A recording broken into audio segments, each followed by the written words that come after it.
শহীদ জিয়া স্মৃতি football tournament 2024 শুভ উদ্বোধন অনুষ্ঠান অনুষ্ঠিত।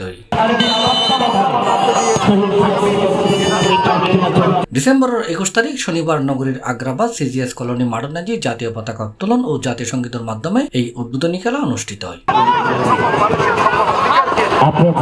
টুর্নামেন্ট কমিটির সদস্য সচিব মোহাম্মদ হেলাল উদ্দিনের পরিচালনা ও টুর্নামেন্ট কমিটির আহ্বায়ক তৌহিদ হোসেনের সভাপতিত্বে এটা প্রধান অতিথি হিসেবে উপস্থিত আছেন নগর বিএনপির আহ্বায়ক আলহাজ এরশাদুল্লাহ। নাজিমুর রহমান বলেছেন ওনার আবেগের জায়গা হচ্ছে এটা, কিন্তু আমার আবেগের নামটা হচ্ছে শহীদ রাষ্ট্রপতি জিয়া রহমান।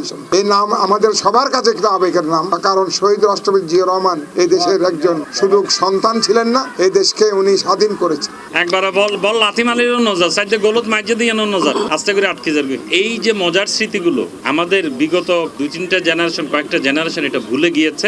আমরা মনে করি এই স্মৃতিটা আবার আমাদের সবার মাঝে ফিরে আসুক। এর উদ্বোধক হিসেবে উপস্থিত আছেন মহানগর বিএনপির সদস্য সচিব নাজিমুর রহমান। বিশেষ অতিথি আছেন নগর বিএনপির যুগ্ম আহ্বায়ক নিয়াজ মোহাম্মদ খান, শওকত আজম খাজা, আহমেদুল আলম চৌধুরী রাসেল। আরো উপস্থিত আছেন বিএনপি নেতা নুরুদ্দিন হোসেন নুরু, আব্দুল বাতেন, সাদিকুর রহমান রিপন, জহির আহমদ, কাইম হোসেন রিপন সহ আরো।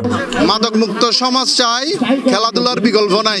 ইয়ান আরার নেতা জনক তারেক রহমান আনারে অনুপ্রেরণা যোগাইয়ে খেলাই বেদি বেলাই ইতার লাই বলি আরা খেলাই আয়োজন করছি।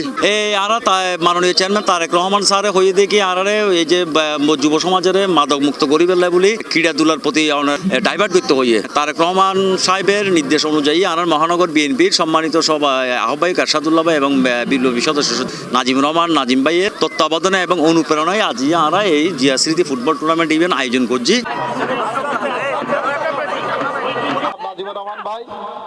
এবং অন্যান্য অতিথিবৃন্দ, সি প্লাস টিভি, চট্টগ্রাম। আমরা আজ থেকে 1 মাস আগে